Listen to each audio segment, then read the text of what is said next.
खाने वाली चुड़ैल। रात को अचानक राधिका मौसी को किचन से कुछ गिरने की आवाज आई। उन्होंने बाहर निकल के देखा तो किचन में उन्हें कोई सफेद साड़ी में दिखा। वो चीख पड़ी, हे भगवान, आलतू जलालतू आई भला को टालतू, आलतू जलालतू आई भला को टालतू। राधिका मौसी को चीखते सुनकर श्रवण बाहर आता है भागते हुए। अरे माँ, क्या हुआ? क्या देख लिया? दादी माँ आ गई क्या सपने में? अरे बेटा, रसोड़े में देख तो कौन है? श्रवण रसोड़े में झांक कर देखता है और उसे कोई नहीं दिखता अंदर। अब रसोड़े में तो कोई नहीं है माँ। कोई सफेद साड़ी में नहीं है क्या? नहीं माँ, कोई भी नहीं है। चिल्लम चिल्ली की आवाज सुनकर काजल भी वहां आ जाती है। अब क्या हो गया माँ जी? अरे बेटा, रसोड़े में एक चुड़ैल थी सफेद साड़ी में। अरे क्या कर रही थी वो अंदर? अरे बताया नहीं, कल आएगी ना तो पूछ लूंगी। चुड़ैल जी, आपका क्या प्लान है? माँ जी, रात बहुत हो गई है, आपने कोई बुरा सपना देखा होगा, चलिए सो जाइए। राधिका मौसी सोने तो चली जाती है पर उनको रात भर नींद ही नहीं आती। वो कुछ भी उलझुल बातें सोचने लगती है। कहीं चुड़ैल की वजह से तो घर में टेंशन नहीं हो रहा, कहीं उसी की वजह से तो वो दादी नहीं बन पा रही। सुबह जब राधिका मौसी रसोड़े में छानबीन करती है तो पाती है कि नींबू का अचार गायब है। चुड़ैल नींबू का अचार ले गई, मुझे तो ठीक नहीं लग रहा कुछ। चुड़ैल को भी पता है कि जिंदगी का असली मजा तो खट्टे में ही है। राधिका मौसी झट से श्रवण को फोन कर देती है। बेटा, मुझे समस्या समझ में आ गई है, हमें एक तांत्रिक की जरूरत है। अरे क्या बोल रही हो माँ, तांत्रिक की क्या जरूरत है? आप पूजा पाठ तो कर ही रही हो ना। आलतू जलालतू मंत्र सारे फालतू, जैसे कुछ मंत्र पढ़ो, चली जाएगी अपने आप चुड़ैल। अरे नहीं बेटा, कभी चुड़ैल को कम नहीं समझते। अरे तुझे पता भी नहीं चलेगा कि कभी वो छल करके काजल की जगह घर की बहू खुद बन जाएगी। क्या माँ, कुछ भी बोल रही हो? कहाँ काजल और कहाँ चुड़ैल?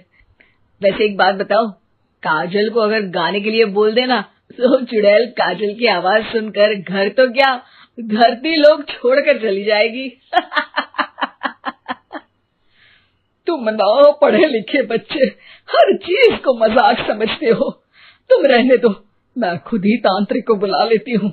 अच्छा सुन, शाम को इमली लेके आना। क्या है कि चटनी खाए बहुत दिन हो गए है ना? नहीं माँ, इमली तांत्रिक से ही मंगवा लो ना, आटा वगैरह भी उसी से पिसवा लेना। देखो मुझे काम करना है।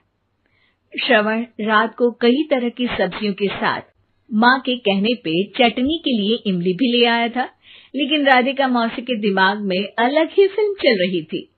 उन्हें अब सिर्फ शक ही नहीं यकीन होने लगा था कि शायद चुड़ैल ने श्रवण पर अपना जाल बिछा दिया था, जिस वजह से श्रवण उनकी बात ही नहीं मान रहा था। पर कोई नहीं, आने वाली रात में राधिका मौसी खुद तैयार हो गई चुड़ैल को पकड़ने के लिए। रुद्राक्ष की माला, तुलसी का पत्ता, हनुमान चालीसा सब हाथ के पास ही था, बस चुड़ैल का इंतजार था। और जैसा राधिका मौसी ने सोचा था वैसा ही हुआ।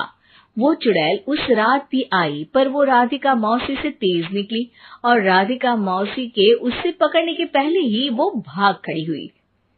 जरूर बहू पे साया है उस चुड़ैल का, तभी तो श्रवण के कमरे में गई है। और अगली सुबह राधिका मौसी पिछली रात हुए हमले में किन चीजों का नुकसान हुआ उसका हिसाब लगा रही थी। उनके खेमे से एक आम के अचार की शीशी भी गायब हो चुकी थी और वो इमली भी जो कल श्रवण लेकर आया था।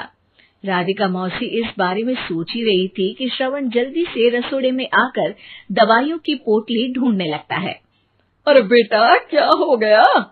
अब माँ, वो काजल की तबीयत खराब है, बहुत घबराहट हो रही है उसे।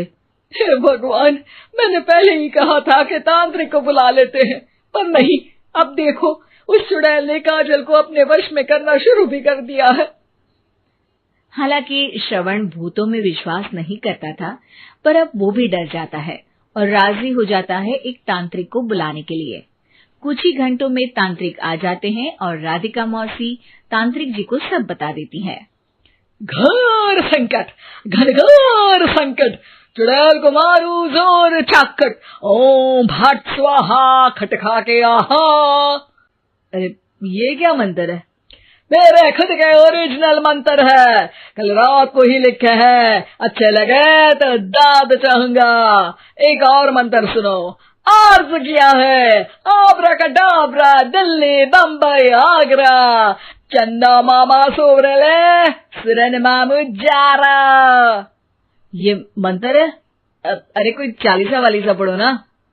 वक्त कम है, 40 नहीं पड़ेंगे, 20-25 में काम चलाना पड़ेगा। अलग निरंजन जाके लंदन, मुफ्त का मंजान घिस मेरे लंदन। अरे जल्दी करो तांत्रिक जी, जल्दी करो। तांत्रिक अपने उल झलूल मंत्र पढ़ने लगता है। श्रवण को तांत्रिक पे शक होता है। वो अपने एक डॉक्टर दोस्त को कॉल कर देता है ताकि कोई अनहोनी हो तो इमरजेंसी में चीजें मैनेज हो जाए। तांत्रिक धुनी रमाता है, जिसकी वजह से कमरे में काफी धुआं हो जाता है और जिसकी वजह से बहू की घबराहट बढ़ जाती है। अब भागेगी चुड़ैल। हाँ। बहू खांसते हुए धुएं से बचने के लिए बाहर चली जाती है। अरे भाग रही है, भाग रही है। पीछे पीछे श्रवण भी जाता है। बहू एक सोफे पर बैठ जाती है। तभी डॉक्टर दोस्त आ जाते हैं और श्रवण को पानी लाने के लिए कहते हैं। थोड़े चेकअप के बाद डॉक्टर कहते हैं, मेरे हिसाब से जाप का काम पूरा हो गया है। क्या मतलब? अरे कुछ भी नहीं माँ, कोई चुड़ैल नहीं है, खुशखबरी है, अब दादी बनने वाली है। मगर वो सब अचार के डब्बे। श्रवण दोनों अचार के डब्बे अपनी माँ को दिखाता है, जो कि उनके बिस्तर के नीचे छुपे हुए थे। आपने सही बोला था माँ, वो चुड़ैल काजल ही थी जो खट्टा खा रही थी। हमें कल ही पता चला, पर हमने आपको ये तांत्रिक वाला काम करने दिया ताकि आपको भरोसा हो जाए कि भूत वगैरह कुछ होता ही नहीं। अच्छा अच्छा, ये तो बड़ी खुशी की बात है। पर बेटा मुझे एक झाड़ू तो ला दे। क्यों माँ? ये तांत्रिक का भूत उतारती हूँ मैं।